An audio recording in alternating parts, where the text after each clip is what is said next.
తాకట్లో ఉన్న మీ బంగారాన్ని విడిపించి ఆ రోజు ఆన్లైన్ రేటుకి కొంటాం. Sharma gold company.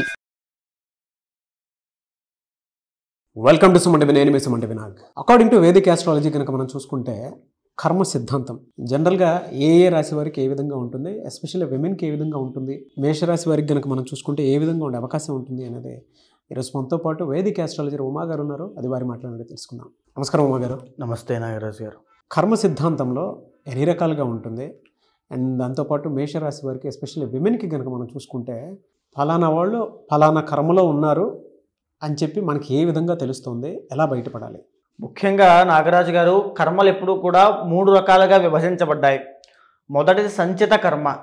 సంచిత కర్మ అంటే పూర్వజన్మలో కానీ లేదా జన్మలో ఈ మనిషి దేహం ఎప్పుడైతే ఈ యొక్క ఆత్మ ఎప్పుడైతే స్టార్ట్ అయిందో అక్కడి నుంచి చేసుకునేటువంటి కర్మలు, అది ఏ జీవిగా చేసుకున్న కర్మ అయినా లేదా వేరే యొక్క వంశస్థులు కానీ లేకపోతే పూర్వీకులు కానీ చేసుకున్నటువంటి కర్మకి బాధ్యతగా ఆ వంశంలో ఉన్నటువంటి వాడిగా ఈ జీవితంలో అనుభవిస్తున్నటువంటి కర్మనే సంచిత కర్మ అంటారు. ఉదాహరణకి మనం ఎన్నో కాలసర్పదోష నివారణలు చూస్తున్నప్పుడు వంశపారంపర్యంగా వచ్చిందండి ఇది. అంటే మన తల్లిదండ్రులు కానీ పితృదేవతలు కానీ లేకపోతే పూర్వీకులు ఫాదర్స్ కానీ వాళ్ళు సర్పాలను చంపినా హింసించినా బ్రాహ్మణ శాపాలున్నా కన్యా శాపాలున్నా కాలసర్పదోషంగా మన యొక్క వేదిక్ ఆస్ట్రాలజీలో కనబడుతూ ఉంటుంది. అలాగనే ఇదంతా కూడా సంచిత కర్మలోకి వస్తుంది. అంటే మనం మాత్రమే కాదు, మన వంశస్థులు చేసుకున్న కర్మకి కూడా మనం బాధ్యత వహించాల్సి వస్తుంది. అదే సంచిత కర్మ. దానివల్ల ఖచ్చితంగా ఇబ్బందులు ఉంటాయి. అదేవిధంగా రెండవది ప్రారబ్ధ కర్మ ఉంటుందండి. అంటే మనం ఇప్పుడున్నటువంటి ఈ జీవితంలో మనకున్నటువంటి తెలివితేటలతో ధర్మం వైపు ఉండకుండా ఏ అధర్మ కార్యాలు చేసినా, తెలిసి చేసినా తెలియక చేసినా, ఎలాంటి పనులు చేసినా, అంటే పుణ్యం చేసినా దానికి తగినటువంటి సుఖాన్ని అనుభవిస్తాము, పాపం చేసినా దానికి తగినటువంటి కష్టాన్ని అనుభవిస్తాము. అంటే ఈ జన్మలోది తీరిపోతుంది. ఉదాహరణకి మనం ఎవరినైనా కొట్టామనుకోండి, తిరిగి వచ్చి కొట్టాడనుకోండి, ఆ కర్మ అక్కడ అయిపోతుంది. మనం ఏదైనా నిప్పుని ఇలా ముట్టుకున్నాం అనుకోండి, ఒక పని చేసాం, నిప్పును ముట్టుకున్నాం, దానికి తగిన ప్రతిఫలాన్ని అనుభవించేసాం. దాన్నే ప్రారబ్ధ కర్మ అంటారు. ఈ ప్రారబ్ధ కర్మ కూడా జీవితంలో ఈ మనిషిని ఎన్నో విధాలుగా ఇబ్బందులకు గురి చేస్తూ ఉంటుంది. అంటే ఇంకొకటి అతి ముఖ్యమైనటువంటిది ఆగామి కర్మ. మనము ఏ పని చేస్తున్నా దానికి తగినటువంటి ప్రతిఫలాన్ని రాబోయేటువంటి రోజుల్లో, ఫ్యూచర్లో ఎప్పుడూ అనుభవించేటువంటిది. అంటే దానికి ప్రతిఫలం వచ్చే జన్మలో ఉండొచ్చు, రాబోయే రోజుల్లో ఉండొచ్చు. మనం ఈరోజు ఎవరినో మోసం చేస్తున్నాము, లేకపోతే ఈరోజు ఏదో తప్పు చేస్తున్నాము, ఎవరు చూడట్లేదు, ఎవరికి కనబడట్లేదు, అంత బాగానే జరిగిపోతుంది అనుకుంటాం. కానీ ఏదో ఒక రోజు ఈ ఆగామి కర్మ అనేటువంటిది చూస్తుంది, ఖచ్చితంగా మిమ్మల్ని వెంటాడుతూ వచ్చి ఏదో ఒక రోజు మిమ్మల్ని ఇబ్బంది పెడుతుంది. ఆ కర్మ మీరు అనుభవించాల్సిందే, తప్పదు. అలాగా ప్రతి మనిషికి కూడా ఈ కర్మ ఫలితం అనేటువంటిది ఉంటుంది. ఎవరు పుణ్యం చేసినా కర్మ అనుభవించాల్సిందే, పాపం చేసినా కర్మ అనుభవించాల్సిందే. ప్రతి మనిషి, ప్రతి జీవరాశి కర్మ ఫలితం ఆధారంగానే మనిషి జన్మ ఎత్తుతూ ఉంటాడు. ఈరోజు నేను ఈ దేహం ఎత్తాను, ఇలాగొక ఈ కుర్చీలో సౌకర్యవంతంగా కూర్చోగలుగుతున్నానంటే ఏదో ఒక పుణ్యకర్మ ఉంది కాబట్టి ఇలా నా నోట్లోంచి 4 మాటలు వస్తేనే మీరు వినగలుగుతున్నారు. ఏ పాపకర్మ ఉండుంటే నా నోరు పనిచేసేది కాదు, నేను ఇలా కూర్చునేటువంటి సౌకర్యవంతమైన జీవితం కూడా నాకు ఉండేది కాదు. అలాంటి కర్మ ఫలితమే మన జీవితము. వేదిక్ ఆస్ట్రాలజీకి మూలమైనటువంటిదే కర్మ. ఆ కర్మ బట్టియే జ్యోతిష్ శాస్త్రంలో ఈ యొక్క దోషాలు నిర్ణయించబడతాయి, యోగాలు నిర్ణయించబడతాయి. ఒక మనిషి అద్భుతంగా ధనవంతుడిగా బ్రతుకుతున్నాడంటే కారణం కర్మ. ఒక మనిషి దరిద్రుడిగా అన్ని తెలివితేటలున్నా గొప్ప వంశంలో పుట్టి కూడా దరిద్రమైనటువంటి జీవితాన్ని బ్రతుకుతున్నాడంటే కారణం కర్మ. కర్మ ఎప్పుడు కూడా ఇండివిజువల్గా ఎవరిని వదిలిపెట్టకుండా వెళ్తుంది.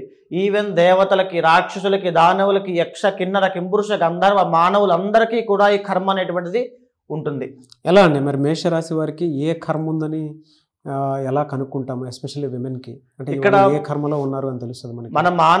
ఏదైతే మన వేదిక్ ఆస్ట్రాలజీలో మనం జాతకం చూస్తూ ఉంటామో అందులో కర్మకారకుడుగా ఒక గ్రహాన్ని చెప్పారు. ఆయనే శని భగవానుడు. ఎప్పుడైతే శని అనేటువంటి ప్లానెట్ యాక్టివ్ అవుతుందో జాతక చక్రంలో, అప్పుడు కర్మ అనేటువంటిది యాక్టివ్ అవుతుంది. మనం చేసుకున్న పాప కర్మకి తగినటువంటి ఫలితాలు ఆ శని యొక్క పీరియడ్ ఆఫ్ టైంలో మనం అనుభవిస్తాం. ఉదాహరణకి మేషరాశికి సంబంధించిన స్త్రీలు ఇప్పుడు మనం చూస్తే కనుక మార్చి 30వ తారీఖు తర్వాత నుంచి ఏలినాటి శని ప్రారంభం అవుతుంది. ఏలినాటి శని అంటే 7.5 సంవత్సరాలు ఉంటుంది నాగరాజు గారు. మొదట 2.5 సంవత్సరాలు 12వ స్థానంలోకి శని వస్తాడు. దాన్ని ఏలినాటి శని, ఫస్ట్ ఫేజ్ ఆఫ్ ఏలినాటి శని అంటారు. ఈ ఫస్ట్ ఫేజ్ ఆఫ్ ఏలినాటి శనిలో రాబోయేటువంటి మార్చి 30వ తారీఖు తర్వాత విపరీతమైన ధనహాని కలగడం, అంటే ఆర్థికపరమైనటువంటి తీవ్రమైన ఇబ్బందులు. ఈ మేషరాశి వాళ్ళకి సంబంధించి ఈ యొక్క సంచిత కర్మ, ప్రారబ్ధ కర్మ అనేటువంటి ఈ రెండు కూడా యాక్టివ్ అవుతాయి. అంటే వాళ్ళు ఎప్పుడో చేసుకున్నటువంటి కర్మ, ఎవరి దగ్గరో ఏదో తెలుసో తెలియకో మోసం చేసినటువంటి కర్మ ఈ 12వ స్థానంలో శని అంటే ఏలినాటి శని వచ్చిన తర్వాత మోసపోవడము, అవమానపడ్డము, ఏనాడైనా ఎవరినైనా నోటితో తిట్టినటువంటి మాటలు ఉంటే అవి ఆ సంచిత కర్మగా ఈ ఏలినాటి శనిలో అవమానపడము, ఎంత కష్టపడినప్పటికీ కూడా వృత్తి ఉద్యోగాల్లో అభివృద్ధి లేకపోవడం, ఈవెన్ ఏ ఫీల్డ్లో ఉన్నా సరే వాళ్ళు చాలామంది అనుకుంటూ ఉంటారు, నేను చాలా ఇంత చదువుకున్నాను, నాకు ఇంత తెలివితేటలు ఉన్నాయి, నేను ఎందుకు బ్రతకలేను అనుకుంటారు. కానీ ఎప్పుడైతే సంచిత కర్మ అనేటువంటిది ఏలినాటి శని రూపంలో మేషరాశి స్త్రీలకి కానీ పురుషులకి కానీ ఎఫెక్ట్ అవుతుందో వాళ్ళు ఎంత కష్టపడినప్పటికీ కూడా వాళ్ళు దాంట్లో ఒక ప్రోగ్రెస్ అనేది కనబడదు, ఒక అభివృద్ధి అనేది ఉండదు. కూపస్థ మండూకము అంటారు, అంటే బావిలో కప్పలాగా అక్కడక్కడే తిరుగుతూ ఉంటారు. అదే ఏలినాటి శని 12వ స్థానంలో ఉండేటువంటి ప్రభావము. ఈ ప్రారబ్ధ కర్మ అనేటువంటిది కూడా ఏలినాటి శని ప్రారంభంలో వీళ్ళకి ఎఫెక్ట్ అవుతుంది. దీనివల్ల అనుకోని తగాదాలు, గొడవలు, కలహాలు, కోర్టు సమస్యలు, కీచులాటలు, భార్యాభర్తల మధ్యలో తగాదాలు, ఇవన్నీ కూడా ప్రారబ్ధ కర్మ. వీళ్ళు చేసుకునేటువంటి కర్మ వల్ల ఆ రోజునే, ఆ తర్వాత రోజునే, ఆ వారం రోజుల తర్వాతనే, ఆ సంవత్సరంలోనే ఈ ఏలినాటి శనిలోనే మొత్తం అనుభవిస్తారు. ఈ రెండు కర్మలు ఈ యొక్క ఏలినాటి శని ప్రభావం చేత ఈ మేషరాశి స్త్రీలకి రాబోతున్నాయి. వారి కర్మని అనుభవించబోతున్నారు. అయితే ఈ కర్మ నాశనం చేసుకోవడం ఎలాగా? దీంతో పాటుగా ఈ మార్చి 30 తర్వాత నుంచి ఏదైతే ఏలినాటి శని ప్రారంభం అవుతుందో ఆర్థిక విషయాల్లో వీళ్ళు సంపాదించిన డబ్బు నిలబడకపోవడం అనేటువంటి చూస్తారు. అంటే ఏదో ఒక రోజు చేసుకునేటువంటి సంచిత కర్మ డబ్బులు నిలబెట్టకుండా తుడిచివేసేటువంటి పరిస్థితి వీళ్ళకి రాబోతోంది. తరువాత లాస్ ఆఫ్ హెల్త్ అనేటువంటిది ఇప్పటి నుంచి రాబోతోంది. ఆరోగ్యం అనేటువంటిది క్షీణిస్తుంది. ఈఎన్టీ ప్రాబ్లమ్స్ విషయంలో, హెల్త్ కేర్ విషయంలో చాలా జాగ్రత్తగా ఉండాలి. ఆ కర్మ అనేటువంటిది ఇప్పటి నుంచి ప్రారంభం అవుతుంది. అదేవిధంగా ఇంకా చూసుకుంటే వ్యక్తిగత జాతకంలో, అంటే పర్సనల్ జీవితం ప్రతి ఒక్కరికి ఉంటుందండి. రిలేషన్షిప్లో వాళ్ళకి ఒక అభివృద్ధి అనేటువంటిది కనబడదు. ఇదంతా కూడా కర్మ అనుభవము, ప్రారబ్ధ సంచిత కర్మ యొక్క అనుభవమే ఈ యొక్క ఏలినాటి శని యొక్క ప్రభావము. అదేవిధంగా ఈ ఏలినాటి శని ప్రభావం వల్ల, అంటే ఈ కర్మ అనుభవం వల్ల వాళ్ళకి తెలుస్తుంది. నేను చెప్పేటువంటి విషయాలన్నీ కూడా ఆడవాళ్ళకి సంబంధించిన ఆరోగ్య సమస్యలకి పునాది ఈ సమయంలోనే పడుతుంది నాగరాజు గారు. అంటే మీరు చూస్తే మొదటి ఫేజ్ ఆఫ్ ఏలినాటి శని 12వ స్థానంలో శని, రెండో ఫేజ్ ఆఫ్ ఏలినాటి శని జన్మ శని అంటారు. అంటే కంప్లీట్గా ఆరోగ్యం తీవ్రమైన ఇబ్బందులు పెట్టేటువంటిది. ఈ ఎప్పుడైతే ఈ మార్చి 30వ తారీఖు తర్వాత వచ్చేటువంటి ఏలినాటి శని సంచిత కర్మ అనుభవిస్తున్నారో అక్కడ ఆరోగ్య సమస్యలకి పునాది పడుతుంది. వాళ్ళ ఆరోగ్యం క్షీణించడం ప్రారంభం అవుతుంది. మెల్లిగా రెండో ఫేజ్ ఆఫ్ ఏలినాటి శని వచ్చిన తర్వాత వాళ్ళకి తీవ్రమైన అనారోగ్య సమస్య, అంటే ఇంకా అడ్వాన్స్ స్టేజ్కి వెళ్ళిపోతుంది. అలాగా ఆడవాళ్ళకి సంబంధించి న్యూరో ప్రాబ్లమ్స్ రాబోతున్నాయి, ఈఎన్టీ ప్రాబ్లమ్స్ రాబోతున్నాయి. ఆడవాళ్ళకి సంబంధించిన సంతానపరమైన పీసీఓడి ఆర్ పీసీఓఎస్ కానీ, థైరాయిడ్ సంబంధించిన సమస్యలు కానీ రాబోతున్నాయి. ఈ అన్ని విషయాలను, అండ్ ఏదైతే లంగ్స్కి సంబంధించి ఉదర సంబంధించిన వ్యాధులు అవ్వచ్చు, తలకి సంబంధించిన మైగ్రేన్ సంబంధించిన వ్యాధులు అవ్వచ్చు, ఇవన్నీ కూడా ఈ మార్చి 30 తర్వాత నుంచి ఇంకా ఉధృతం అవ్వబోతున్నాయి. మీకు తెలిసి ఉండదు మార్చి 30వ తారీఖు దగ్గర నుంచి మే 18 దాకా తీవ్రమైన ప్రభావాలు ఉంటాయండి. వారి యొక్క కర్మని వాళ్ళు అనుభవించేటువంటిది దానికి తీవ్రమైన ప్రభావము. మే 18వ తారీఖు దగ్గర నుంచి అక్టోబర్ వరకు కూడా కాస్త ఆర్థికంగా కాస్త మెరుగైనటువంటి పరిస్థితులు ఉన్నప్పటికీ కూడా ఆరోగ్యం అనేటువంటిది క్షీణిస్తూనే ఉంటుంది. ఆ ఆరోగ్యం క్షీణించడం అనేటువంటిది 2.5 సంవత్సరాల పాటు అలాగే ఉంటుంది. ఒక స్లో పాయిజన్ లాగా ఆరోగ్యం అనేటువంటిది స్లోగా క్షీణిస్తుంది. మీరు బాగా గమనిస్తే ఏలినాటి శని 12వ స్థానంలోకి వచ్చిన తర్వాత ఆ వ్యక్తి అతని కోసం కన్నా పక్క వాళ్ళ కోసం పనిచేయడం ప్రారంభిస్తాడు.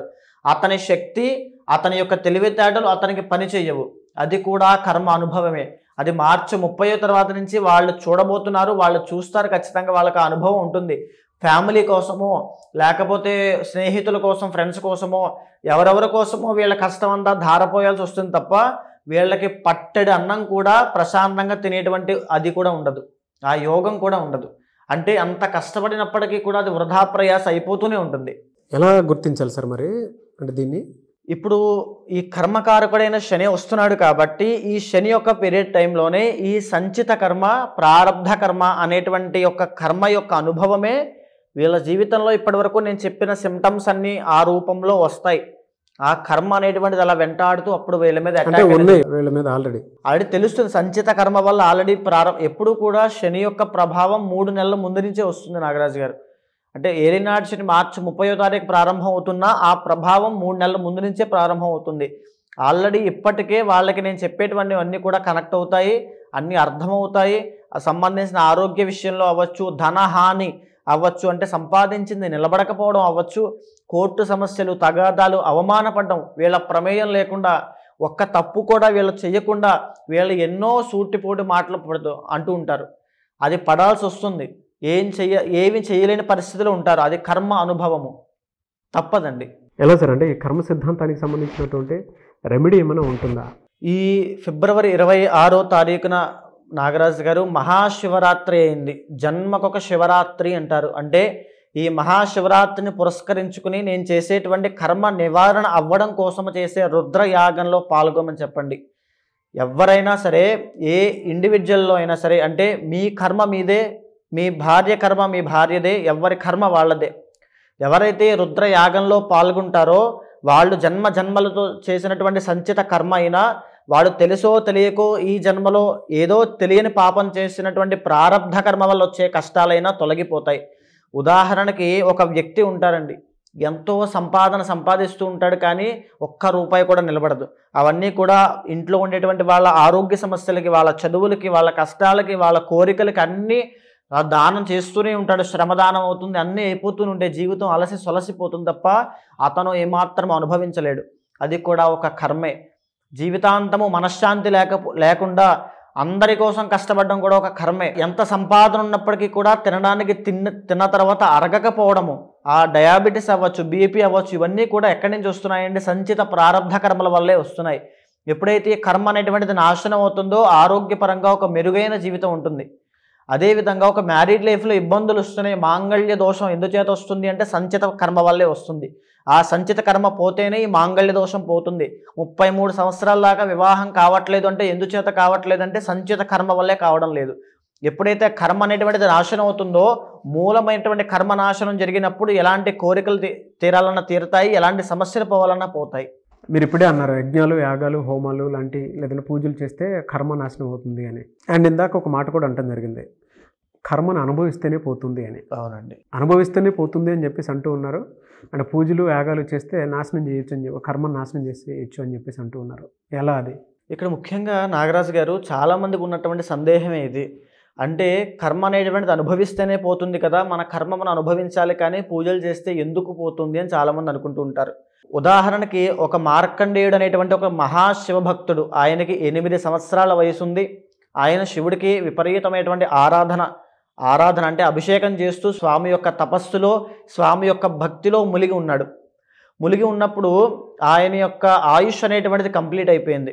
యమధర్మరాజు అంటే ప్రాణం తీసేటువంటి యమధర్మరాజు యమపాశంతో సహా వచ్చి, నాయన మార్కండేయ బయటికి రా, నీ ఆయుష్ పూర్తయిపోయింది, నీ ప్రాణం తీసుకెళ్లేటువంటి సమయం ఆసన్నమైంది, నువ్వు బయటికి రా అని పిలిస్తే, నేను రాను, నా పూజ శివ పూజ అయ్యేంత వరకు నేను బయటికి రాను అంటాడు. ఓకే, శివ పూజ ఎప్పుడు అవుతుంది అని యమధర్మరాజు అడిగితే, నా తల్లిదండ్రులు ముక్తికి వెళ్ళేంత వరకు కూడా నా శివ పూజ అవ్వదు అని చెప్తాడు.